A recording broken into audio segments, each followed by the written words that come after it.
14 exercise 14 that is one of important exercise और इसके अंदर अगर आपके पास 10.234 अगर आपको आती है तो ऑटोमेटिकली इजीली आपको आ जाएगी। जैसे मैं 10.4 का एक क्वेश्चन करवाया था आपको तो जिससे 19 और 20 मिलता है।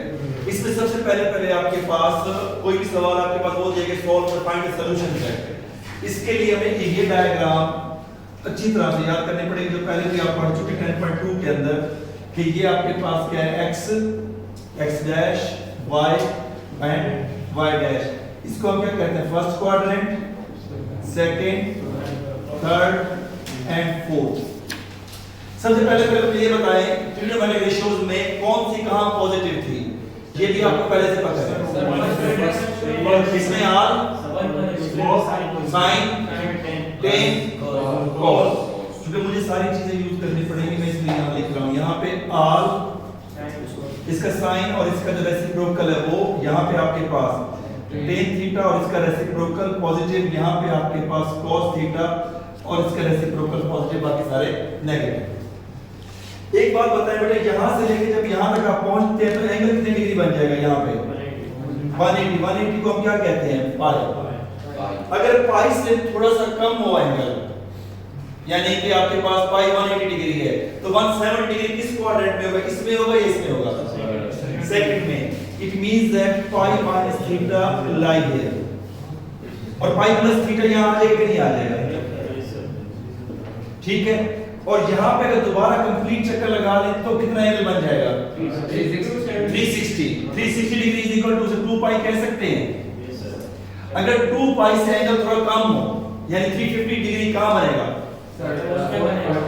फोर्थ क्वाड्रेंट में। Mean 2 pi minus theta will lie here, ठीक है।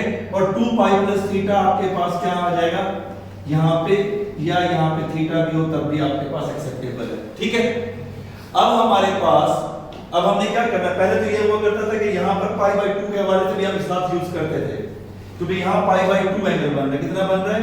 Pi by 2। पाई बाय 2 में से माइनस करेंगे तो आप इस क्वाड्रेंट में आ जाएंगे pi by 2 minus theta, plus करेंगे तो यहां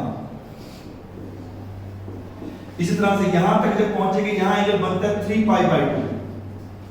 3 पाई बाय 2 में से माइनस करेंगे तो 3 पाई बाय 2 माइनस थीटा आएगा इस क्वाड्रेंट के अंदर और 3 pi by 2 plus theta will lie in this quadrant.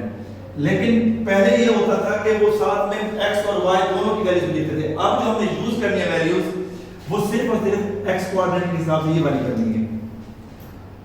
अब कैसे यूज करेंगे इसी को देखते हैं। क्वेश्चन आपके पास ये दिया कि find the solution set.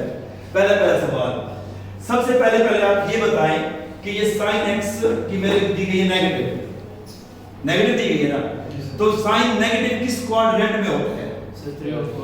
Second 3 and 4 में। फर्स्ट और सेकंड में पॉजिटिव है। देखो फर्स्ट में है r पॉजिटिव, सेकंड में क्या है? sin पॉजिटिव, ऐसे है ना। और वहां पे sin की वैल्यू दी गई नेगेटिव, तो यहां पे sin क्या है? और यहां भी sin क्या है? अब यहां पे आपने सिर्फ ये लिखना sin x इज नेगेटिव इन आपके पास थर्ड एंड फोर्थ क्वाड्रेंट, ये लिख दिया, ठीक है। उसके बाद नेगेटिव साइन का काम खत्म हो गया। हमें x फाइंड करना है। x इज इक्वल टू क्या आ जाएगा? sin inverse √3/2। जब आप इसे कैलकुलेटर पे सॉल्व करेंगे तो कैलकुलेटर आपको आंसर देगा बेटा 60 डिग्री, ठीक है। जब इसको हम रेडियन में कन्वर्ट करेंगे तो रेडियन में ये हमारे पास क्या आ जाएगा? π/3। अब बेटा ये लाई कहां पे कर रहे हैं? आपने कहा ये थर्ड में लाई कर रहे हैं एंड फोर्थ में लाई कर रहे हैं। अगर ये थर्ड में जो भी वैल्यू लाई करेंगे आप इसे पाई में प्लस करेंगे, डायरेक्ट ऐसे आंसर नहीं लिखेंगे, ठीक है ना। थर्ड में लाई करने की वजह से आप क्या लिखेंगे कि अगर ये थर्ड क्वाड्रेंट के अंदर है तो क्या लिखेंगे? Pi plus π/3 and final answer 3 1 3, ये हो जाएगा 4 π/3। और कहां पे लाई कर रहा है? फोर्थ में। फोर्थ क्वाड्रेंट में जो भी वैल्यू होगी उसे किस में से माइनस करना पड़ेगा? ठीक है, क्वाड्रेंट तो आप 2 पाई माइनस थीटा की जगह आप क्या लिख देंगे? π/3। बात समझ आ रही है? 3 2 6 -1 5 पाई बाय 3। अब बुक में आपके पास सिर्फ इतना आंसर लिखा हुआ है, लेकिन जो फाइनल आंसर बनता है इसके अंदर इसका टाइम पीरियड ऐड करना पड़ता है। टाइम पीरियड ये होता है कि आपके पास ये फंक्शन अपनी वैल्यू रिपीट कब करता है। जैसे स्कूल के पीरियड है ना, इस वक्त आधे घंटे का पीरियड है, 30 मिनट्स के बाद जब सेकंड पीरियड स्टार्ट होगा तो आप कहेंगे उसके फिर 5 मिनट काउंट करेंगे, ठीक है। तो उसे कहते हैं टाइम पीरियड, कि आपके पास जहां फंक्शन अपनी वैल्यू क्या करते हैं, रिपीट करता है। तो साइन कॉस का टाइम पीरियड होता है 2 पाई। 2 पाई से बड़ा मैं आपके पास यहां समझा देता हूं ताकि थोड़ा सा आपके पास टाइम पीरियड को समझ आ जाए। बेटा अगर ये राउंड अबाउट है तो एक बंदे ने यहां से आके यू टर्न मारना था, ठीक है, वो टर्न मारना भूल गया, उसने यहां से यूं आया, उसके बाद राउंड लेके फिर दोबारा टर्न मारा, तो आउटपुट क्या होगी, सेम होगी कि नहीं होगी? Yes sir. या अगर 2 चक्कर लगा के फिर यहां से राउंड लेता है तो भी तो आउटपुट सेम होगी ना। तो एक कंप्लीट सर्कल किसके बराबर होता है? 360 डिग्री। रेडियन में किसके बराबर हो जाएगा? 2 पाई। यानी इसका जो टाइम पीरियड है साइन और कॉस का वो क्या है? 2 पाई। इसमें इसका टाइम पीरियड को ऐड करना है। दोनों फंक्शन के जो फाइनल आंसर लिखेंगे वो आप यूं लिखेंगे 4 पाई बाय 3 प्लस 2n पाई।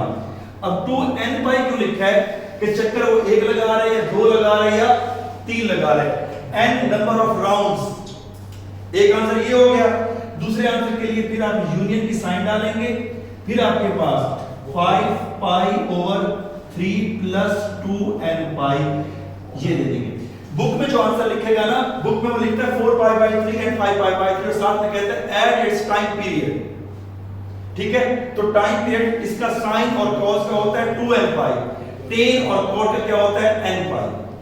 यानी जब भी आप इसका आंसर लिखेंगे ना, सारे आंसर को कंबाइन करेंगे, उसके साथ हर एक का टाइम पीरियड ऐड करते जाएंगे। Hope all of you clear? अब ये सेम क्वेश्चन अगर प्लस होता, यहां पे साइन क्या होती? सिर्फ प्लस की होती, सवाल चेंज हो जाता। पॉजिटिव कहां होता है? फर्स्ट और सेकंड में। फिर हम यहां पे पॉजिटिव लिख के फर्स्ट और सेकंड लिखते हैं, 60 डिग्री आ जाता, पाई बाय 3 भी सेम आ जाता। लेकिन फर्स्ट और सेकंड क्वाड्रेंट के अंदर थीटा पहले लिखते वैसे, और इधर क्या करते हैं हम? पाई माइनस थीटा करते हैं। अभी हमने पाई प्लस थीटा किया ना, फिर हम पाई माइनस पाई बाय 3 करते हैं।